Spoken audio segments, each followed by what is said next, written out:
خوش نصیبی ہے کہ میں آپ سب کے درمیان یہاں موجود ہوں، اور یہ بھی خوش قسمتی ہے کہ تمام لوگوں کو سننے کے بعد اور اب میں اپنے کو پہلے سے زیادہ مالدار محسوس کر رہی ہوں کہ سب کے جو خیالات تھے وہ سب میں فی الحال ان کو سن پائی اور اس سے ملا کر بھی اپنی کچھ رائے رکھوں گی۔ لیکن شاید جس طرح سے لطیف صاحب نے کہا، بہت بہترین بات ہے کہ میں انسائڈر سے زیادہ ایکچولی ایک آؤٹ سائڈر کا ہی ویو رکھنے کی کوشش کروں گی۔ پہلے مجھے لگ رہا تھا شروعات میں کہ شاید I am some kind of a misfit in the family, کیونکہ میں نے کسی اردو نیوز روم میں اس طرح سے کام نہیں کیا۔ پھر مجھے لگا کہ نہیں، یہ انتخاب ٹھیک ہی تھا، کیونکہ تمام لوگ جو کہ اردو اخبارات کے ایک حصے کے طور پہ یہاں آئے ہیں، میں آؤٹ سائڈر سے ایک میڈیا کا حصہ ہوں، لیکن اس زبان میں نے صحافت نہیں کی۔ اس کا بھی ایک بہت دلچسپ ایک تاریخ ہے، وہ بھی میں آپ کو بتاؤں گی۔ لیکن اس سے پہلے ٹی وی کی ہماری زبان میں کہا جاتا ہے کہ میں جانتی ہوں کہ قریب 1.5 دن ہو چکا ہے جب سے یہ پورا جلسہ چل رہا ہے، لیکن ٹی وی کی زبان میں ہر گھنٹے مانا یہ جاتا ہے کہ وہ نیا گھنٹہ ہے، یعنی کہ ہر گھنٹے ایک نیا ویور ہے۔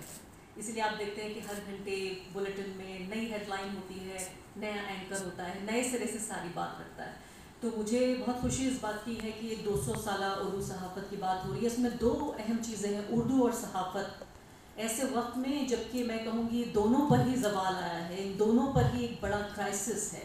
اردو کو مسلمان بنا کے ستایا جا رہا ہے، اور صحافت کا آپ جانتے ہیں جو حال ہے وہ آپ سے کچھ چھپا نہیں ہے۔ میں ہر روز اپنے چینل کے ذریعے بھی ان تمام موضوعات پہ چرچا کرتی ہوں۔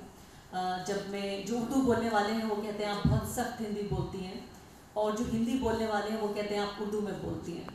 تو کبھی کبھی میں خود کنفیوز ہوتی ہوں کہ آخر میری زبان کیا ہے، لیکن یہ بات سچ ہے کہ جو میری ڈیفالٹ لینگویج ہے وہ اردو ہے۔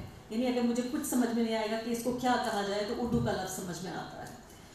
اور اردو سے رشتہ بھی میرا بہت پرانا ہے۔ میرے والد اردو کے شاعر ہوا کرتے تھے، میری مدر اردو اور فارسی پڑھنے اور پڑھانے دونوں کا سلسلہ۔ تو میری جو گھر میں پرورش ہوئی ہے، میں نے کبھی اسکول میں بہت انسٹیٹیوشنلائز طریقے سے اردو کی کبھی میری تعلیم نہیں ہوئی۔ میری بدقسمتی ہے، میں نے اردو کتابوں کے ذریعے اپنے کو پڑھانے کی کوشش کی اردو، اور گھر میں جو مجھے ماحول ملا، یہ تلفظ، یہ تمام لوگ جو کہتے ہیں کہ آپ کا یہ پریزنٹیشن، یہ سب کچھ صرف اس اردو کی دین ہے جس کی وجہ سے مجھے پہلی جاب بھی میری اردو میں ملی۔ میں جب یہاں پر آئی سن 2000 میں دہلی میں اپنی کام کاج کی تلاش میں، ایک زندگی کی تلاش میں، ایک پہچان کی تلاش میں، تو شروعات میں نے انگریزی اخباروں میں انٹرنشپ کی اور چھوٹی موٹی جاب کی۔ اس کے بعد جو پہلا مجھے بریک ملا وہ سہارا ٹی وی میں ملا۔ اس وقت اتفاق سے عزیز بنی صاحب بھی وہاں موجود تھے، اور وہ جو مجھے بریک ملا تھا، ٹی وی میں بریک ملا، لیکن وہ مجھے اردو ڈیسک پہ کام ملا۔ تو آپ یہ دیکھیے کہ میرا بیک گراؤنڈ نہ ہونے کے باوجود یہ میری خوش قسمتی ہے کہ مجھے جو پہلا دروازہ جس سے میں داخل ہو سکی وہ اردو کا دروازہ تھا، جس سے میں صحافت میں داخل ہوئی۔